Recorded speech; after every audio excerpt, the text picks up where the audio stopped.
Hi అండి, అందరూ ఎలా ఉన్నారు? బాగున్నారా? నేను కూడా బాగున్నాను. ఈరోజు నేనైతే మటన్ దొమ్మ కర్రీ చేస్తున్నాను. కొంతమంది అయితే దీన్ని దబ్బా అని కూడా అంటూ ఉంటారు. ఈ కర్రీ అయితే టేస్ట్ బాగుంటుంది. తింటూ ఉంటే మటన్ తిన్నట్టే ఉంటుంది. దీన్ని నేను ఎలా తయారు చేశానో చూసేద్దామా.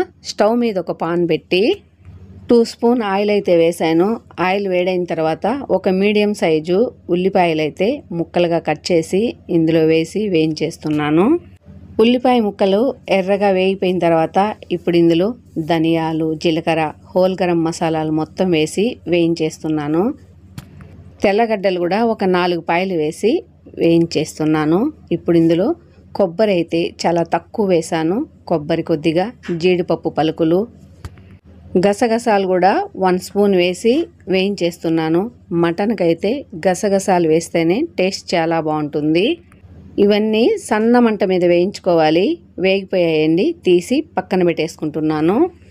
ఇప్పుడు అదే పాన్లో కొద్దిగా ఆయిల్ వేసి ఆయిల్ వేడైన తర్వాత అల్లం వెల్లుల్లి పేస్ట్ వేసి వేయించేస్తున్నాను. అల్లం వెల్లుల్లి పేస్టు ఇలా పచ్చి వాసన పోయి వేగిపోయేసిందండి. దీనికోసం నేనైతే ఒక మీడియం సైజు టమాటా అయితే మెత్తగా మిక్సీ పట్టుకున్నాను. అది ఇప్పుడు ఇందులో వేసి కలిపేస్తున్నాను. ఇప్పుడు ఇందులో కొద్దిగా పసుపు, కొద్దిగా కారం, ఉప్పు వేసి కలిపేస్తున్నాను. ఈ టమాటాలు అయితే ఎంత ఉడికితే టేస్ట్ అయితే అంత బాగుంటుంది.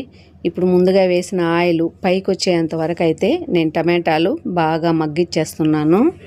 మూత పెట్టి సన్న మంట మీద బాగా ఉడికించేసాను. ఆయిల్ చూసారా, ఇలా పైకి వచ్చేసింది. ఇప్పుడు ఇందులో ఫ్రెష్ క్రీమ్ అయితే నేను 1 స్పూన్ వేస్తున్నాను. మీ దగ్గర ఇది లేకపోతే పెరుగు కూడా యాడ్ చేసుకోవచ్చు. క్రీమ్ వేసిన తర్వాత ఇలా కర్రీ అంతా బాగా కలిపేశాను. దీనికోసం నేనైతే దొమ్మ గోరువెచ్చని నీళ్ళలో కొద్దిగా ఉప్పు, లెమన్ వేసి క్లీన్ చేసి పక్కన పెట్టున్నాను. అది కూడా ఇప్పుడు ఇందులో వేసి కలిపేస్తున్నాను. ఇదంతా బాగా కలిపేసిన తర్వాత మూత పెట్టి ఉడికించేస్తున్నాను. ఇది ఉడికే లోపల ముందుగా అయితే అన్నీ వేయించి పక్కన పెట్టుకున్నాం కదా, అది ఇప్పుడు మిక్సీ పట్టేసుకుంటున్నాను. మటన్ అయితే ఇలా బాగా ఉడికిపోయేసింది.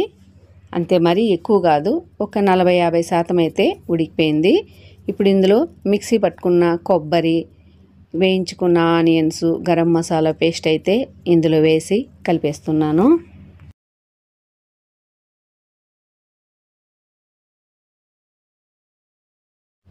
ఇప్పుడు ఇందులోనే పుదీనా, కొత్తిమీర కూడా వేసి కలిపేస్తున్నాను.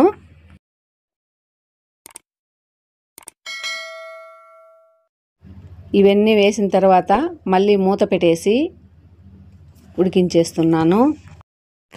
ఇలా కొద్దిసేపు ఉడికిన తర్వాత ఇప్పుడు ఇందులో కొద్దిగా అంటే ఒక 2 స్పూన్స్ వాటర్ అయితే వేస్తున్నాను.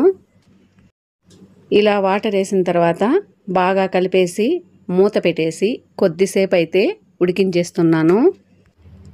వావ్, మటన్ అయితే ఇలా ఆయిల్ అంతా బాగా వదిలేసింది. గుమగుమలాడుతూ టేస్ట్ అయితే అద్దిరిపోయింది. ఉప్పు, కారం, పసుపు అంతా సరిపోయింది. చివరిగా ఇందులో కొద్దిగా కరివేపాకు, గరం మసాలా వేసి మూత పెట్టేసి ఒక 5 నిమిషాలు అలాగే పెట్టేసి స్టవ్ ఆఫ్ చేసేస్తున్నాను. వావ్, ఎంత కలర్ఫుల్గా ఉందో కదా, చాలా బాగుంది టేస్ట్ అయితే. కర్రీ కూడా చాలా సిల్కీగా వచ్చింది. ఇది టిఫిన్స్ లేక్ కానీ, సంగట్లేక్ కానీ, రైస్ లేక్ కానీ టేస్ట్ చాలా బాగుందండి. మీరు కూడా ఒకసారి ఇలా తయారు చేసుకొని మీకు ఎలా వచ్చిందో కామెంట్ బాక్స్లో తెలియజేయండి.